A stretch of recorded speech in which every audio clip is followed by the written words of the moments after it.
Hi అండి. ఈరోజైతే Sunday morning ఏం కూర వండుదామా అనుకుంటే నాన్ వెజ్ తినాలనిపించలేదు.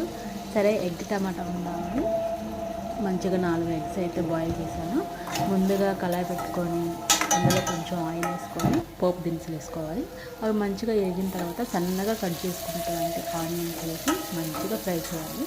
అవి కొద్దిగా ఫ్రై అయిన తర్వాత కొంచెం పసుపు, అందులో 2 పచ్చిమిర్చి కూడా వేసుకొని మంచిగా ఫ్రై చేయాలి.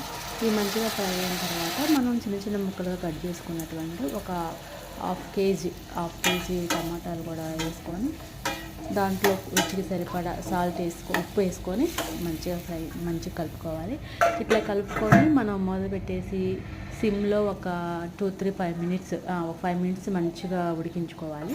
అప్పుడు టమాటా ముక్కలు మంచిగా మెత్తగా ఉడుకుతాయి అన్నమాట. అలా ఉడికిన తర్వాత రుచికి సరిపడినటువంటి కొద్దిగా కారం వేసుకోవాలి. కారం వేసుకున్న వెంటనే మనం కోడిగుడ్లని ముందుగా ఉడకబెట్టుకున్నాం కదా, వాటిని మంచిగా తొక్కు తీసేసి చిన్న చిన్న ఘాట్లుగా పెట్టుకొని అందులో వేసుకొని కలుపుకోవాలి. తర్వాత కొంచెం వాటర్ వేసుకొని కొంచెం ఫైనల్గా కొద్దిగా కరివేపాకు వేసుకొని సిమ్లో పెట్టించేసి మంచిగా ఉడకబెట్టుకోవాలి. అప్పుడు కూర దగ్గరగా పడ్డ తర్వాత మనం ఇంకా స్టవ్ ఆఫ్ చేసుకుంటే మనకి ఎంతో రుచికరమైన కోడిగుడ్డు టమాటా కూర రెడీ అన్నమాట. రుచి అయితే చాలా బాగుందండి. మీరు కూడా ఒకసారి ట్రై చేయండి.